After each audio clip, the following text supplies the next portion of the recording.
दोस्तों Tally Prime software में आप अपनी फर्म के अंतर्गत बैंक अकाउंट से रिलेटेड एंट्री करते हैं। यानी आपकी फर्म का जिस बैंक में अकाउंट होता है उसी बैंक के नेम से आप यहां पर लेजर क्रिएट करते हैं टेली प्राइम सॉफ्टवेयर में, और उस बैंक के माध्यम से जो भी आप ट्रांजैक्शन करते हैं उनको day by day Tally Prime software में आप रिकॉर्ड करते जाते हैं। ये आपके जो ट्रांजैक्शन होते हैं पेमेंट के होते हैं, रिसिप्ट के होते हैं। इसके अलावा आप यहाँ पर कैश डिपॉजिट, कैश विड्रॉल आदि की एंट्री भी करते हैं। अब आपने डे बाई डे जो भी एंट्री आपको करनी थी वो आपने बैंक के लेजर में की। इसके बाद बैंक का स्टेटमेंट लेकर आते हैं और उसको मैच करना होता है। जब आप मैच करते हैं तो वहां पर मिसमैच कभी कभी आ जाता है। यानी कुछ एंट्री ऐसी होती हैं जो कि बैंक ने अपने यहाँ पर कर रखी होती हैं, बैंक चार्जेज आदि की, और आपके पास नहीं होती हैं, तो आप बैंक स्टेटमेंट को लेकर आते हैं और उससे मैच करते हैं। इसके अलावा कुछ एंट्री ऐसी भी होती हैं जो आपसे मिस हो जाती हैं, है ना, तो उनको मैच करना होता है। और जब आप मैच करते हैं तो उसमें मिसमैच आपको दिखाई देता है।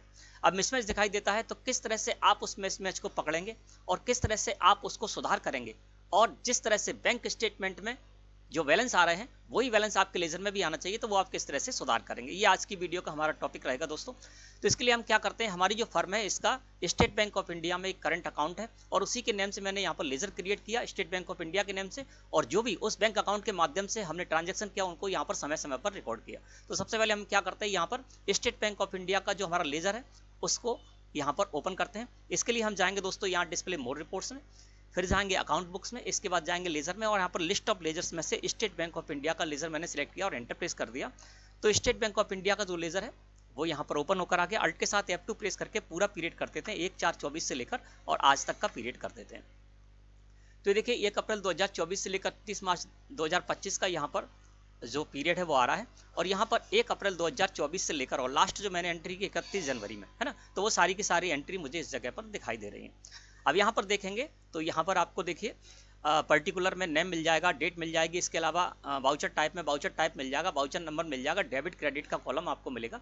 इसके अलावा यहाँ पर ओपनिंग बैलेंस आपको मिलेगा, यानी 1 अप्रैल 2024 से पूर्व का जो क्लोजिंग बैलेंस था वो यहाँ पर आपको शो हो रहा है, और इस पीरियड के अंतर्गत हमने जो भी डेबिट कितना किया उसका करंट टोटल यहाँ पर मिल रहा है, क्रेडिट कितने से किया उसका जो टोटल है वो इस जगह पर मिल रहा है, और क्लोजिंग बैलेंस भी हमको इस जगह पर दिखाई दे रहा है। सबसे पहले तो यदि आप मैच करना चाह रहे हैं, है ना, तो इसके लिए आप यहाँ पर ओपनिंग बैलेंस से इसको यदि आप हटाना चाहते हैं, यहाँ पर आप ये देखना चाहते हैं कि इसी पीरियड में जो पीरियड यहाँ पर ओपन है उसी पीरियड के अंतर्गत हम देखना चाहते हैं, जानकारी लेना चाहते हैं, तो क्लोजिंग बैलेंस जो ओपनिंग बैलेंस है उस ओपनिंग बैलेंस को आप हटाना चाहते हैं तो साइड में बटन बार है, यहाँ पर बेसिस ऑफ वैल्यू लिखा हुआ आपको बटन मिलेगा, इस पर कर दीजिए क्लिक। जैसे इस पर क्लिक करेंगे आपके सामने स्क्रीन इस तरह से अपीयर होगी, और यहाँ पर दोस्तों आपको लिखा हुआ मिलेगा इंक्लूड ओपनिंग बैलेंस यस, है ना, इसको आपको नो करना है, और नो करने के लिए आपको नो लिखना नहीं है, आपको एंटर प्रेस करना है।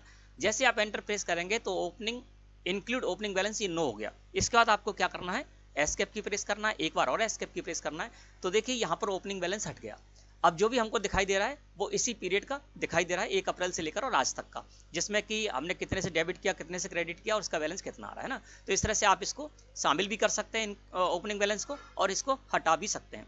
तो इंक्लूड ओपनिंग बैलेंस को अब हम फिर से यहाँ पर यस करने के लिए एंटर प्रेस कर देते हैं, एस्केप की प्रेस करते हैं, एक बार और एस्केप की प्रेस करते हैं, तो देखिए यहाँ पर ओपनिंग बैलेंस हमें इस जगह पर दिखाई देने लगा, ठीक है ना।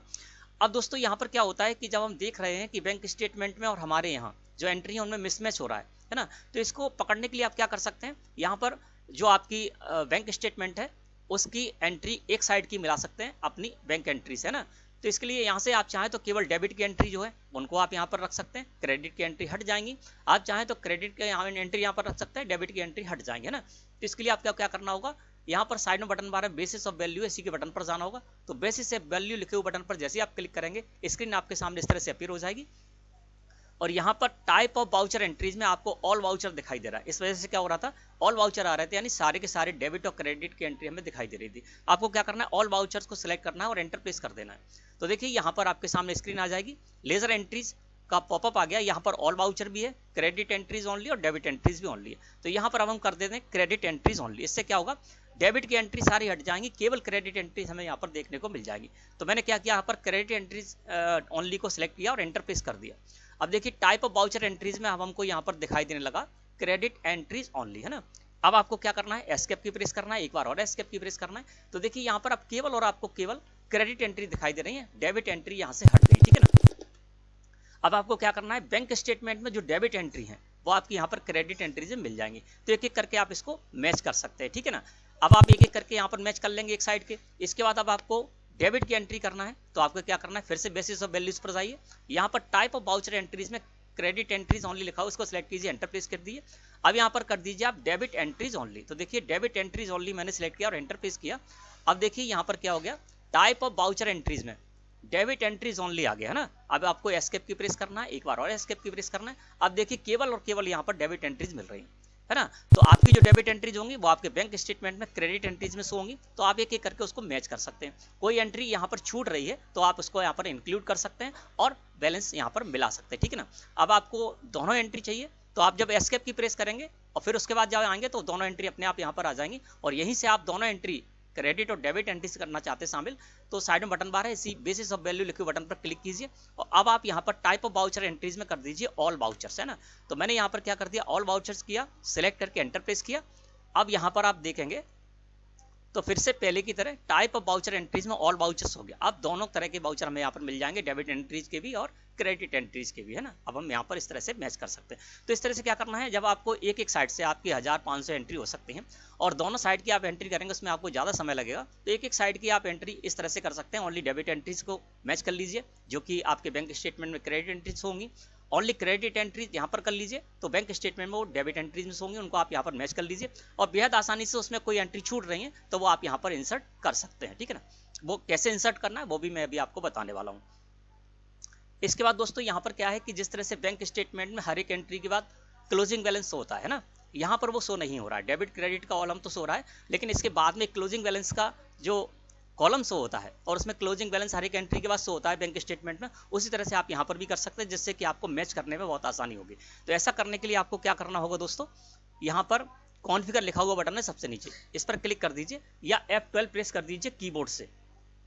तो जैसे ही आप F12 प्रेस करेंगे कीबोर्ड से आप कॉन्फ़िगरेशन में आ जाएंगे और कॉन्फ़िगरेशन में आने के बाद दोस्तों आपको यहाँ पर एंटर प्रेस करके या डाउन एरो है उससे नीचे आइए, ठीक है ना। आप यहाँ पर चले आइए और यहाँ पर जब आप आएंगे दोस्तों एंटर प्रेस करिए यहाँ पर, और यहाँ पर और एंटर प्रेस करेंगे तो शो रनिंग बैलेंस आपको लिखा हुआ मिलेगा ना। तो आपको क्या करना है, शो रनिंग बैलेंस को यस कर देना है और एंटर प्रेस करना है।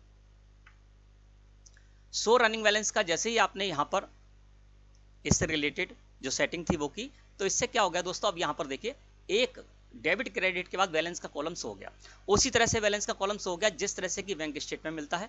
अब आप यहाँ पर एक एक एंट्री के बाद बैंक स्टेटमेंट में जो क्लोजिंग बैलेंस उसको यहाँ से मैच कर सकते हैं, ठीक है ना।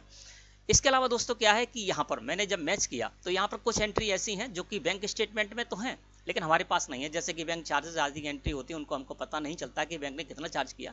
इस तरह से जो भी एंट्री आपको छूट रही है वो आप यहाँ पर एंट्री कर सकते हैं और एंट्री करने के लिए आप जिस जगह पर चाहें उस जगह पर एंट्री कर सकते हैं। वैसे तो क्या करेंगे, यदि आप जैसे कि 1 मई में यहाँ पर 4 एंट्री हैं और 1 मई में आप एंट्री करेंगे तो सबसे नीचे लग जाएगी 1 मई में, है ना। लेकिन आप जहाँ पर इंसर्ट करना चाहें उस एंट्री को वो कर सकते हैं। अब देखिए मैं बताता हूँ किस तरह से आपको उसको इंसर्ट करना है। इसके लिए देखिए दोस्तों यहाँ पर ये एंट्री है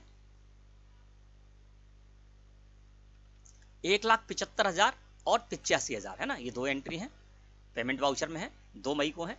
अब मुझे इन दोनों के बीच में एंट्री करना है एक बैंक चार्जेज की, ठीक है ना। तो आपको क्या करना है, जिन दो एंट्रीज के बीच में आपको यानी बैंक स्टेटमेंट में देख रहे हैं तो बैंक स्टेटमेंट में क्या है कि 1,75,000 और 85,000 के बीच में एक बैंक चार्जेज की एंट्री है 5 रुपये 90 पैसे की, है ना। इस वजह से क्या हो रहा है कि क्लोजिंग बैलेंस हमारा और उसका हर एंट्री के बाद मैच नहीं हो पा रहा है यहाँ पर, ठीक है ना। तो आपको क्या करना है, इन दोनों के बीच में जब इंसर्ट करना है यानी 2 एंट्री हैं उनके बीच में आपको कोई एंट्री इंसर्ट करना है तो नीचे वाली एंट्री को आपको क्या करना है, सिलेक्ट करना है। जैसे कि नीचे वाली एंट्री है, इस पर मैं कर्सर लेकर आ गया, है ना। तो इस तरह से आपको 2 एंट्रियों के बीच में जब एंट्री इंसर्ट करना है, शामिल करना है, तो नीचे वाली एंट्री को सिलेक्ट कीजिए और अल्ट के साथ आई प्रेस कर दीजिए कीबोर्ड से। जैसे आप अल्ट के साथ आई प्रेस करेंगे अब यहाँ पर एंट्री कर लीजिए। तो यहाँ पर मैं एंट्री करता हूँ 2 मई 2024 में ही एंट्री है, डेट में वही रहने देता हूँ, आपको डेट बताना, डेट भी चेंज कर सकते हैं। यहाँ पर पेमेंट वाउचर में एंट्री करने जा रहा हूँ, स्टेट बैंक ऑफ इंडिया का यहाँ पर लेजर लगा दिया और यहाँ पर मैंने लगा दिया बैंक चार्जेस का लेजर, 5 रुपये 90 पैसे मैंने यहाँ पर डाला। अब जैसे एंट्री करेंगे तो ये एंट्री दोस्तों उसी जगह इंसर्ट हो जाएगी, यानी 2 हमारी जो एंट्री थी उनके बीच में इंसर्ट हो जाएगी।